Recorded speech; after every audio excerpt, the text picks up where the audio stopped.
সরকারি নিষেধাজ্ঞা ও প্রশাসনের অভিযান কাজে আসছে না। শরীয়তপুরের পদ্মার বিস্তীর্ণ এলাকা জুড়ে অবাধে চলছে মাছ ধরা। শুধু তাই নয়, প্রকাশ্যে বিক্রি হচ্ছে নদীর পাড়ে।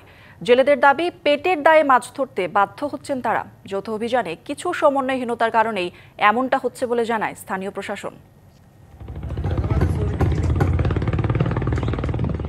শরীয়তপুর জেলার নড়িয়া, ভেদরগঞ্জ, গোসাইরহাট ও জাজিরা উপজেলায় মেঘনা ও পদ্মা জুড়ে চলছে অসাধু জেলেদের দৌরাত্ম্য। সরকারি নিষেধাজ্ঞার তোয়াক্কা না করে অবৈধ কারেন্ট জাল বসিয়ে চলছে মাছ শিকার।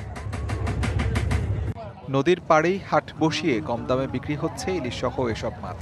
নদীতে এভাবে মাছ নিধনে বাধাগ্রস্ত হচ্ছে ইলিশের প্রজনন। বিফলে যাচ্ছে ইলিশ রক্ষায় সরকারের উদ্যোগ। স্বল্প লোকবল নিয়ে প্রশাসনের অভিযান চলমান থাকলেও তারা যেন আইন অমান্যকারী জেলেদের কাছে অসহায়।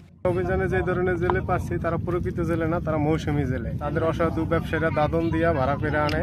চেষ্টা করি আমরা ইলিশ সংগ্রহ করার জন্য, যেন আমাদের দেশ রাষ্ট্রীয় সম্পদে ভরে যায়।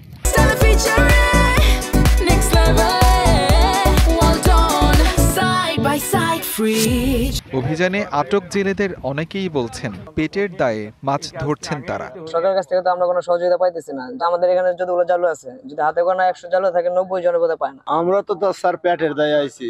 সরকারি চাইল ডাইল আছে, আমরাও তার কিছুই পাই না। এখন আমরা কি করে খাবো?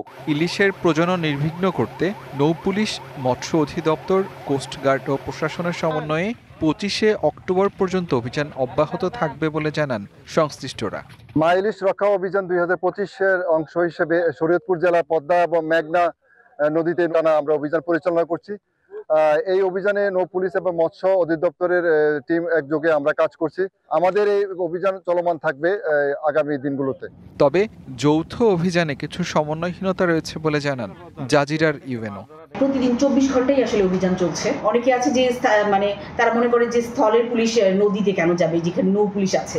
তো এই বিষয়গুলো যদি আমরা ক্লিয়ার না করতে পারি, তাহলে আসলে সম্পূর্ণভাবে যে এটাকে বন্ধ করা সম্ভব হচ্ছে না।